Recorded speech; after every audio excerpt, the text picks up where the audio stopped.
ఒకడున్నాడంట, వాడు దూరదేశం వెళ్ళిపోతున్నాడంట. కుక్కను తీసుకెళ్ళడానికి అవకాశం లేదు. అది ఇక్కడ ఉంటే దారుణం అయిపోయింది దాని జీవితం. అందుకని దాన్ని చంపేద్దాం అనుకున్నాడంట. దాన్ని చంపేసి దాని ప్రాణానికి విమోచన కలిగిద్దాం అనుకున్నాడంట. అనుకుని దాన్ని నీళ్ళ దగ్గరికి తీసుకెళ్ళాడంట. బాగా లోతుగా ఉండే నీళ్ళ దగ్గరికి తీసుకెళ్ళాడంట. నమ్మకంగా పాపం వెంటబడిపోయింది.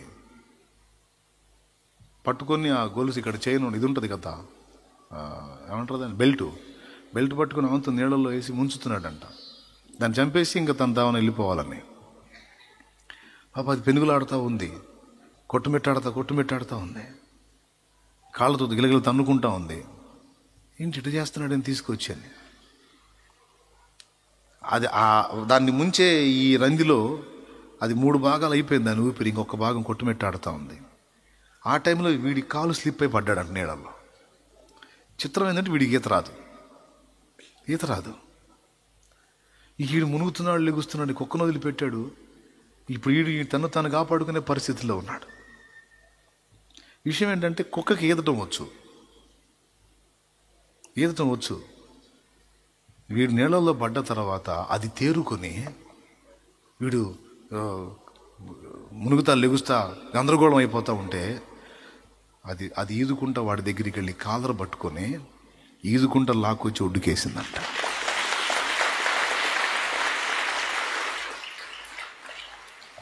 ఒడ్డుకేసి దీనంగా అమాయకంగా నిలబడి చూస్తూ ఉందంట. చూసావా, వీడు నన్ను చంపుతున్నాడే అనే విషయం కూడా అది పగబెట్టుకోవాలి. అదే మనిషి అయితే వాడు మునుగుతా లెగుస్తూ ఉంటే ఒట్టిగా కాదురా నువ్వు అని రాయి ఏదన్నా బండ చూసి ఎత్తేసి ఎక్కడికి రా నువ్వు వచ్చేదని ఆవుతున్న వాడి లోపలికి ఇంక దిగిపోయేటట్టు చేస్తాడు.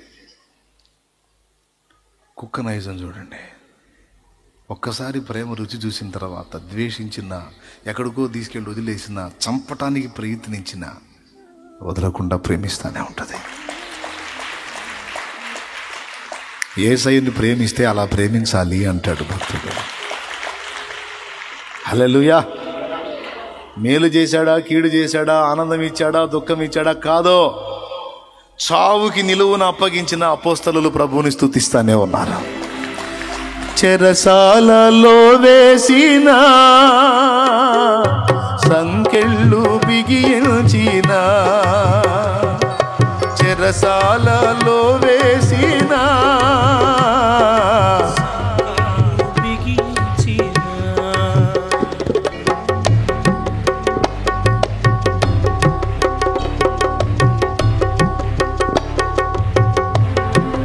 దేవునికి మహిమ. ఇంకో పాట పాడుకుందాం. చెరసాలలో వేసిన సంకెళ్ళు బిగించిన స్తుతి పాటలే పాడుమా, ప్రభు యేసునే వేడుమా.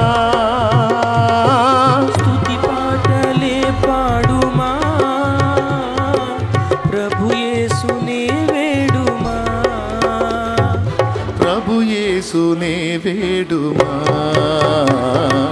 హల్లెలూయా పాట, యేసయ్య పాట పాడాలి ప్రతి చోట,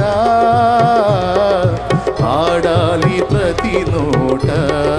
హల్లెలూయా పాడాలి ప్రతి చోట, పాడాలి ప్రతి నోట. దేవునికి మహిమ. ఏమండి, కుక్క కాపాడిన యజమానుడు దుర్మార్గుడా మంచోడా? పెద్దగా చెప్పండి. దుర్మార్గుడైన యజమానుడికే కుక్క అంత నమ్మకంగా ఉన్నప్పుడు జంతువు, మనం దుర్మార్గులమై ఉండగానే ఆయన ప్రాణం పెట్టాడే. ఆయన ఎంత మంచి యజమానుడు అండి. ఆయన ఇంకేం చేస్తే తీసుకెళ్ళి చచ్చిపోరా అని చావక అప్పచెబితే మాత్రం చచ్చిపోవటమే ఆనందంగా. ఆయన అప్పచెబుతాడా? దావీదు అంటాడు, నన్ను మరణమునకు అప్పగించలేదు అని. నన్ను ఇబ్బంది పెట్టాడు, ఇబ్బంది కొలను కాల్చాడు, కానీ మరణమునకు అప్పగించలేదు. నేను చావను, బ్రతికుండి దేవుని క్రియలను వివరించదను.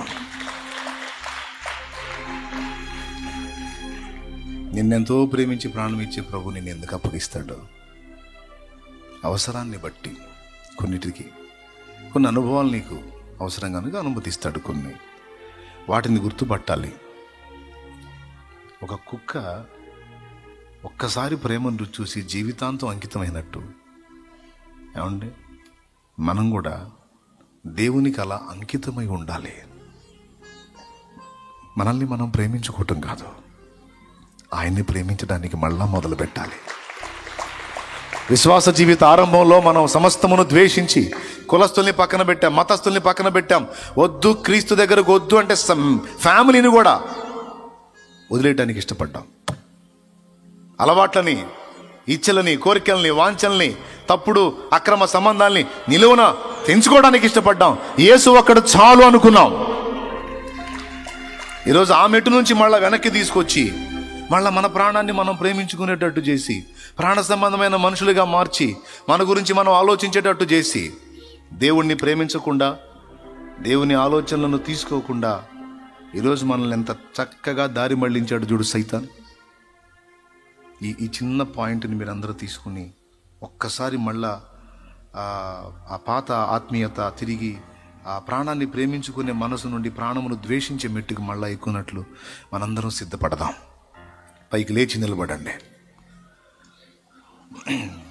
అంశంలో మొదటి పాయింటే, ఇంకా కొన్ని ఉన్నాయి. మొదటి ప్రేమ అసలు ఎలా లభించింది, ఏ విధంగా ఉంది, ఎంత పరిపూర్ణంగా ఉంది అంటే ఆయనే, ఇంకా ఆయన తప్ప ఇంకేది లేదు అన్నంత మెట్టుకు వచ్చింది. తర్వాత ప్రేమలో మార్పు వచ్చింది. ఎఫెసులోనున్న సంఘపు దూత తన్ను తాను ప్రేమించుకోవటం మొదలుపెట్టి ఏదో దేవుని పనులు చేస్తున్నట్టుగా ఉన్నాడు, కానీ అందులో దేవునికి సంతృప్తి లేదు. ఈరోజు ప్రార్థన చేద్దాం. మనం ప్రార్థన చేద్దాం. ఒక పనిని మొదలు పెట్టేటప్పుడు ఆవేశంగా మొదలు పెట్టడం కాదు, ముందు ఆలోచించుకోవాలి, వివేచించుకోవాలి. తన ప్రాణము సహా ద్వేషింపని వాడు నాకు పాత్రుడు కాడు అన్నాడు. ఎవడైనా నన్ను వెంబడింపగోరిన యెడల ప్రతి దినము తన సిలువనెత్తుకుని నన్ను వెంబడించాలి. సిలువ అంటే సిలువ మీద యేసు ప్రాణం పెట్టాడు, వేలాడ తీయబడ్డాడు, హింసింపబడ్డాడు. అంటే హింసింపబడటానికి, నష్టపోవటానికి, ఖర్చు అవటానికి, ఇబ్బంది పడటానికి, శ్రమ పడటానికి ఇష్టపడిన వాడే రండి నా వెంట అని అడుగుతున్నాడు ఆయన. నీ స్వార్థం గురించి నువ్వు ఆలోచించుకునే వాడవైతే నువ్వు నా శిష్యుడవు కావు.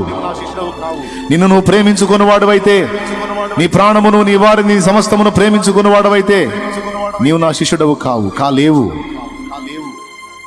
నీకు నాకు అడ్డుగా వచ్చేది ఏదైనా సరే విసర్జించడానికి ఇష్టపడే మనసున్న వాడివైతేనే, నీ ప్రాణము సహా నువ్వు ప్రేమించుకోకుండా దాన్ని ద్వేషించేవాడవైతేనే నీవు నాకు ఇష్టడవు కాగలవు, శిష్యుడవు కాగలవు, వెంబడించగలవు.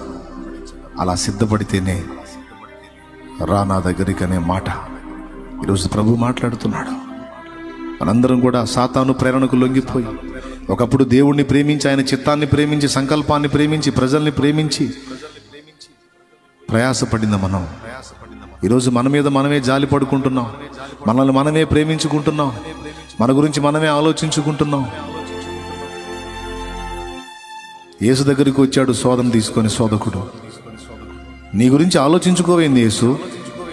నీ కడుపు చూసుకో, నీ ఘనత చూసుకో, నీ మహిమ చూసుకో, నీ సంతోషం, నీ సౌఖ్యం చూసుకో అని మాట్లాడితే, నా సంతోషాలతో నీకెందుకు? అవన్నీ చూసేవాడు నా ప్రభు ఉన్నాడు, నా తండ్రి ఉన్నాడు. ఆయన నాకు అన్నీ తప్పకుండా మేలుగానే మారుస్తాడు. నాకు నీ సలహాలేం అక్కర్లేదు, నీ ప్రేమ నాకేం అక్కర్లేదు, పొమ్ము అని త్రోసేశాడు. ఆ శోధకుడు నీ దగ్గర కూడా వచ్చి నీ లైఫ్ ఏంటి, నీ జీవితం ఏంటి, నీ సంగతి ఏంటి, నీ గురించి ఆలోచించుకో, నీ ప్రాణాన్ని గురించి ఆలోచించు, నీ సంతోషాలు, నీ సౌఖ్యాలు, నీ జీవితం, నీ ఇల్లు, నీ సంసారం, నీ కుటుంబం. కాదు కాదు కాదు నేను నా దేవుని కొరకు, నేను నా దేవుని కొరకు, నా ఇల్లు, సంసారం, నా జీవితం, నా భవిష్యత్తు, నా జీవితం అంటే అంతా ఆయన చూసుకుంటాడు. నాకు ఆయన మీద విశ్వాసం ఉంది. చూడకపోయినా పర్వాలేదు, పట్టించుకోకపోయినా పర్వాలేదు. షడ్రకు, మేషకు, అబేద్నెగోల విశ్వాసం అట్టిదే. వేడిమి గల అగ్నిగుండంలోంచి మమ్మల్ని కాపాడటానికి శక్తివంతుడు, కాపాడకపోయినా పర్వాలేదు. ఒకవేళ మా విషయమై ఆయన అపనమ్మకస్తుడై ఉన్నా మేమైతే ఆయన విషయంలో నమ్మకస్తులుగా ఉండాలనుకుంటున్నాం. బా, ఎంత మాట, ఎంత సాహసం!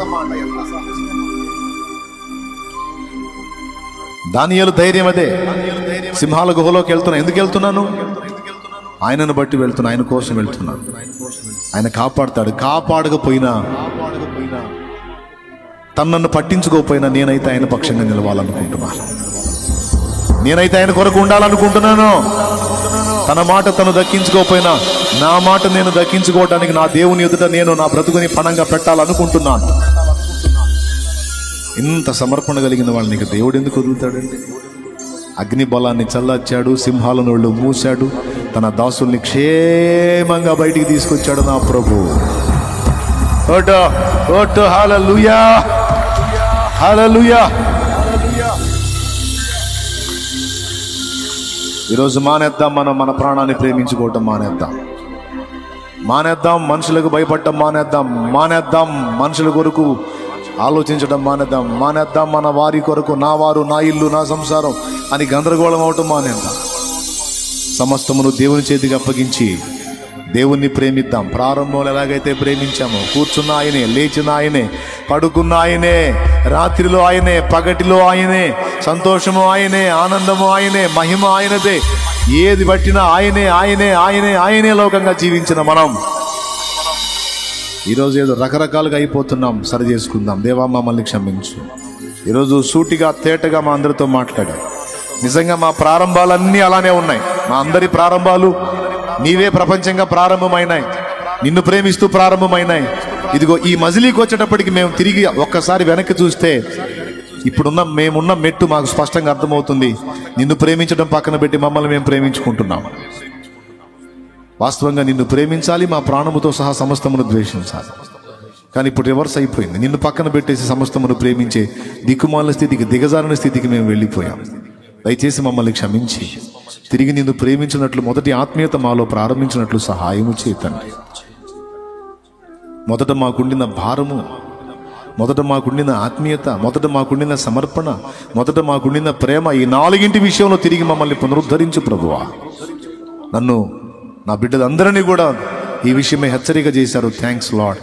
మా బిడ్డలందరినీ, నన్ను, మమ్మల్ని మొత్తాన్ని సరిచేయండి.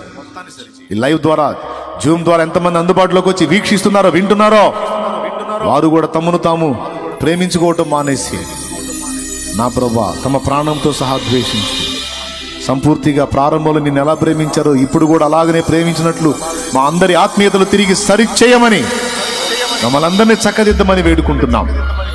ఈ మధ్యాహ్నం వేళ ఇక్కడికి వచ్చిన బిడ్డలందరూ, క్రొత్తవారు కానీ పాతవారు కానీ ఎవరైనా సరే ఈ మాటలు విన్నవారు, నిన్ను వెంబడించాలంటే ఎలాంటి సమర్పణలో ఉండాలో, ఎలాంటి ప్రతిష్టలో ఉండాలో, ఎలాంటి తీర్మానంలో ఉండాలో, ఎలాంటి నిశ్చయత కలిగి ఉండాలో హెచ్చరించబడ్డారు కనుక పట్టుబట్టి నా ప్రభా నీ ద్వారా సమస్తమునైనా సాధించినట్లుగా కృపనివ్వమని మా బిడ్డలందరినీ, నన్ను, నేను మరొకసారి పరిచారకుల్ని, విశ్వాసుల్ని, సేవకుల్ని, లైవ్లో జూమ్లో ఉన్న బిడ్డల్ని సమస్తమును కూడా నీ చేతికి అప్పగించుకుంటూ యేసు నామములో ప్రార్థించి స్తుతించి నిన్ను మహిమపరచుకుంటున్నాం తండ్రి. బిడ్డలు విశ్వాసంతో తెచ్చిన నూనె నీ శక్తితో నింపు, దాన్ని వినియోగించి ప్రార్థించడం ద్వారా స్వస్థతలు చేకూర్చు. ఎదుటివారి విషయమే వారి హృదయాల్లో ఆత్మల భారం ఇవ్వు నాయన. నీ చిత్తము నెరవేర్చడం కోసం రోషాన్ని, పట్టుదలను, భారాన్ని ఇవ్వు అయ్యా. ఇప్పుడు ఎక్కడ దిగజారిపోయారో ఆలోచించుకొని తిరిగి నిన్ను మళ్ళా ప్రేమించడానికి సహాయం చేయి, నీకు దగ్గర అవటానికి సహాయం చేయి. బిడ్డలందరినీ నీ చల్లని చేత్తో తాకి పరిశుద్ధాత్మతో మమ్మల్ని అందరిని అభిషేకించి నీ రాకకై ఆయత్తపరచమని, దిగజారిన స్థితి నుంచి మమ్మల్ని అందరినీ తిరిగి లేవనెత్తమని, స్తుతి మహిమ నీకు చెల్లిస్తూ తిరిగి వెళ్ళనై ఉండగా మార్గమందు తోడై ఉండు, పరిచర్యలన్నిటా తోడై ఉండు, సహాయం వచ్చి స్తుతి మహిమ మీకు చెల్లిస్తూ యేసు నామములో ప్రార్థిస్తున్నాం తండ్రి. ఆమేన్. ఒక చిన్న మాట మీరు నాకు చెప్పండి. మీ క్షేమాన్ని గురించి మీరు ఎక్కువగా ప్రయాసపడటం వల్ల మేలు పొందగలుగుతారా? దేవుడు జోక్యం చేసుకుంటే మేలు కలుగుతుందా? మీ క్షేమాన్ని గురించి మీరు ఆలోచిస్తే మంచిదా, దేవుడు ఆలోచిస్తే మంచిదా? మన క్షేమాన్ని గురించి, మన ఫ్యూచర్ దేవుడు డిజైన్ చేస్తే బాగుంటుందా, మనం డిజైన్ చేసుకుంటే బాగుంటుందా? మనల్ని మనం ప్రేమించుకుంటే బాగుంటుందా, మనల్ని దేవుని ప్రేమకు అప్పగించుకొని మనం దేవుణ్ణి ప్రేమిస్తే మంచిదా? యా. ఎందుకంటే చివరి మాట సింపుల్, ఒక మాట, మనల్ని మనం ప్రేమించుకుంటే దేవుణ్ణి ప్రేమించలేము. మనం దేవుణ్ణి ప్రేమిస్తే ఖచ్చితంగా మనల్ని మనం తృణీకరించుకుంటాం. అలా తన్ను తాను ఉపేక్షించుకొని, తన్ను తాను తృణీకరించుకొని, తన ప్రాణము దానిలో పుట్టే ఇచ్చలతో సహా విసర్జించి దేవుణ్ణి ప్రేమించేవాడికి మేలు కలగటానికే సమస్తము సమకూడి జరుగుతాయట. ఎలాంటి మైండ్ ఉన్న వ్యక్తికి ఏదన్నా జరగని మైనసే ఉండదు, అదంతా ప్లస్గానే మారింది. అది వాగ్దానం, అక్కడుంది తాళం. అందుకే ఎవడైనాను ప్రభువును ప్రేమింపకుండిన ఎడల వాడు శాపగ్రస్తుడు అన్నాడు పౌలు. ఎందుకంటే ఆశీర్వాదాల మూట ప్రభువును ప్రేమించే వానికి ఏది జరిగినా అది మేలుకే వచ్చిందట. అందుకే చెబుతున్నాను, మనల్ని మనం ప్రేమించుకోవటం కాదు, ప్రభువుని మనం ప్రేమిస్తే పరోక్షంగా మనల్ని మనం సేవ్ చేసుకున్నట్టే. ఎవరిని ప్రేమిస్తే? దానియేలు ప్రభువుని ప్రేమించాడు, ఏం జరిగిందో మీకు తెలుసు. ఆ ముగ్గురు భక్తులు ప్రభువునే ప్రేమించారు, ఏం జరిగిందో మీకు తెలుసు. అబ్రహాము దేవుణ్ణి ప్రేమించాడు, ఏం జరిగిందో మీకు తెలుసు. పౌలు దేవుణ్ణి ప్రేమించాడు, పేతురు, భక్తులందరూ దేవుని ప్రేమించారు. పిచ్చి, దేవుని పిచ్చి, ఇంకా తమను తాము పట్టించుకోలా.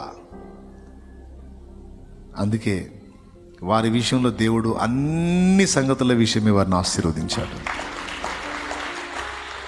కాబట్టి మన ఆశీర్వాదం, మన విజయము, మన గెలుపు, మన ఆనందం, మన మనశ్శాంతి అంతా మనం దేవుని ప్రేమించడంలో ఉంది, కానీ మనల్ని మనం ప్రేమించుకోవటంలో లేదు. కాబట్టి మన మీద మనం జాలిపడటం, ప్రేమించటం, మన గురించి మనం ఏదో చేసుకోవాలనే ఆలోచన, ఇది మనల్ని మనం నిలబెట్టుకోవడానికి, మనల్ని మనం గెలిపించుకోవడానికి, మనల్ని మనం ఏదో చేసుకోవడానికి వద్దులే. అర్థమైందా? ఇంకా మళ్ళీ ఇంకోసారి చెప్పాలా? ఓకేనా? బాగానే ఉంది కదా? మాత్రలే మింగట్లేదు కదా? రైట్. ఫైనల్ బ్లెస్సింగ్ ఇచ్చామా? అజయ్,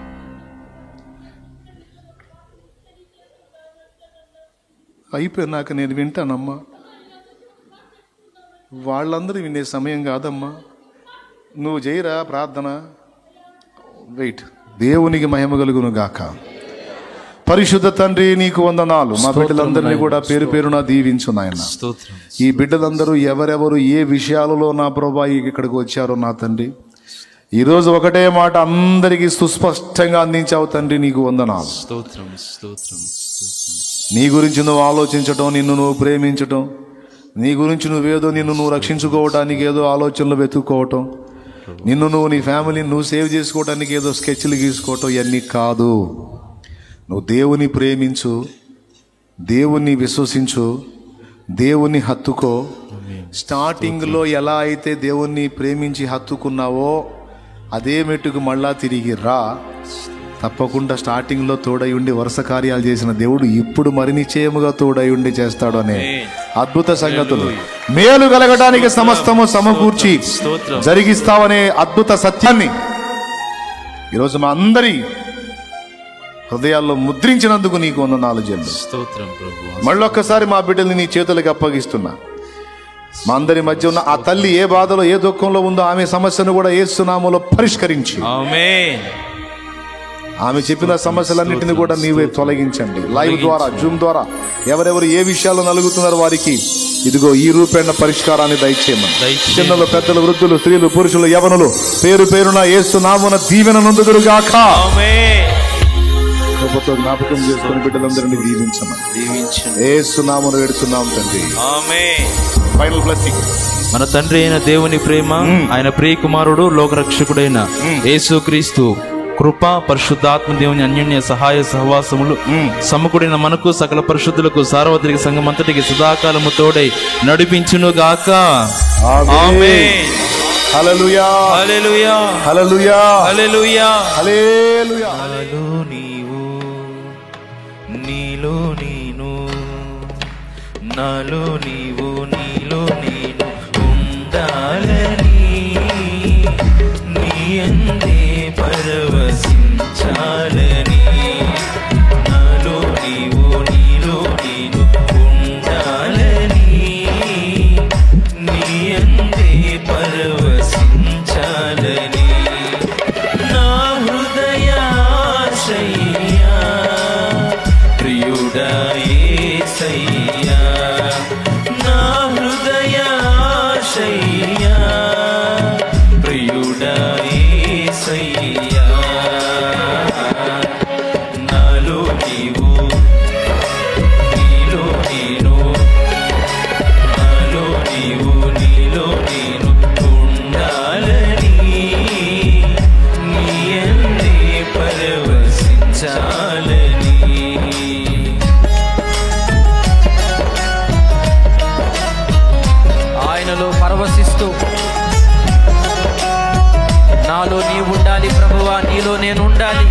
కమనీయమైనది నీ దివ్య రూపము, కలనైన మరువను నీ నామ ధ్యానము. కమనీయమైనది నీ దివ్య రూపము, కలనైన మరువను నీ నామ ధ్యానము. నాలో నీవు నీలో నేను, నాలో నీవు నీలో నేను ఉండాలని, నీ యందే పరవశించాలని.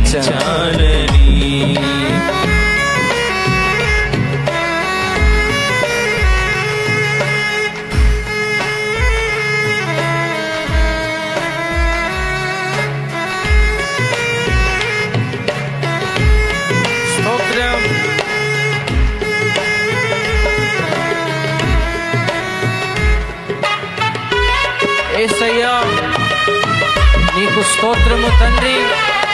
నన్ను దర్శించినందుకు వందనాలు, నా జీవితాన్ని మార్చినందుకు స్తోత్రాలు తండ్రి. సన్నిధిలో నన్ను నిలిపినందుకు స్తోత్రాలయ్యా.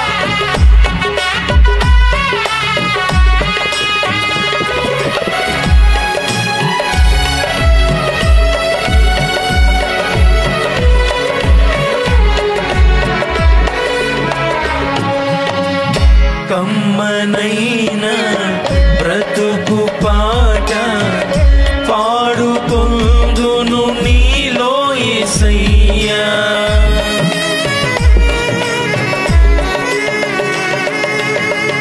కమ్మనైన బ్రతుకు పాట పాడుకొందును నీలో యేసయ్యా. కంటి పాప ఇంటి దీపం నిండు వెలుగు నీవే కదయ్యా. కరుణా తరంగము తాకిను హృదయము, కనురెప్ప పాటును మారేను జీవితం. కరుణా తరంగము తాకిను హృదయము, కనురెప్ప పాటును మారేను జీవితం. నాలో నీవు నీలో నేను, నాలో నీవు నీలో నేను ఉండాలని, నీ యందే పరవశించాలని.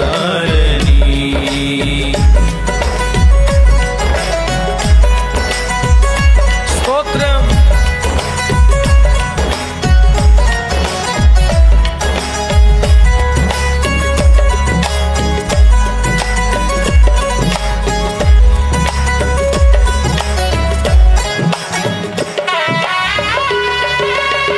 ఆమేన్. హల్లెలూయా.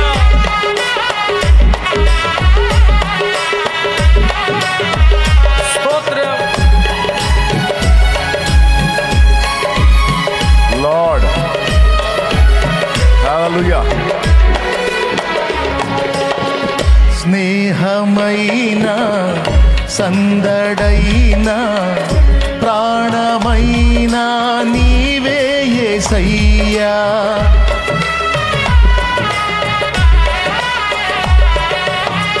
స్నేహమైన సందడైన ప్రాణమైన నీవే యేసయ్యా.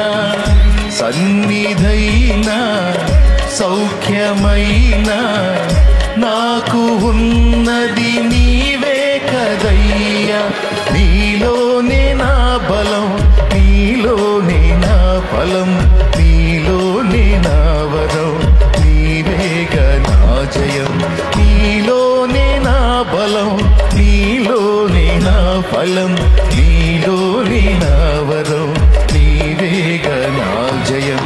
నాలో నీవు నీలో నేను, నాలో నీవు నీలో నేను ఉండాలని, నీ యందే పరవశించాలని.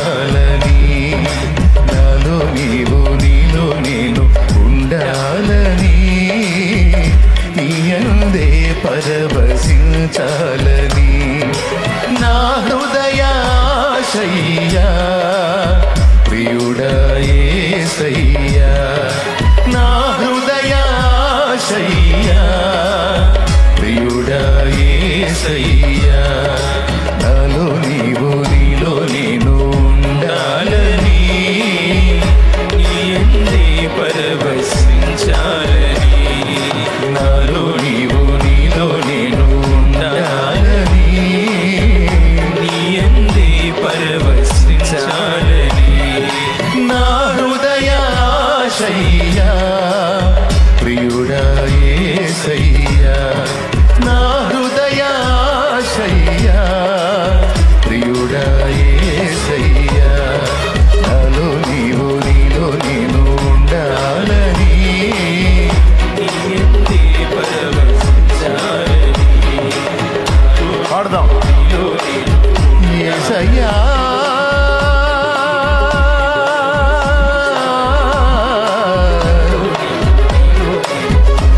యేసయ్యా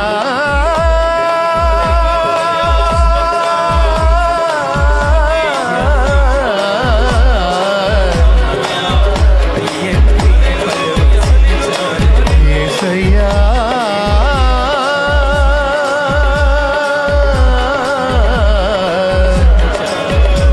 నీకే ఆరాధన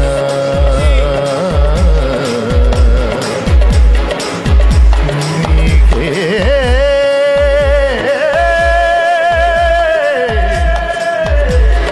ఆరాధన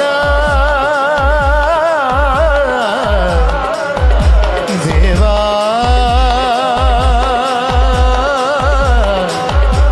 దేవా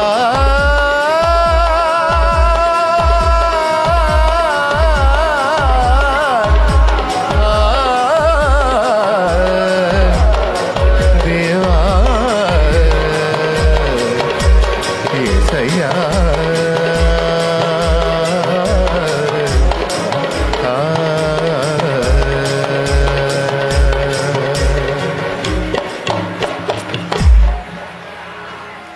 స్నేహమైన సందడైన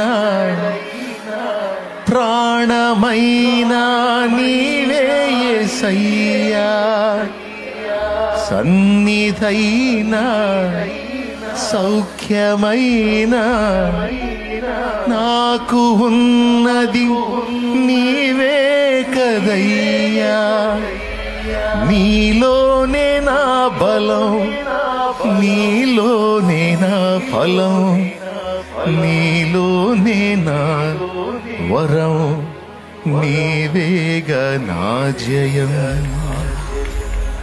నాలో నీవు నీలో నేను ఉండాలని నీ అందే పరవశించాలని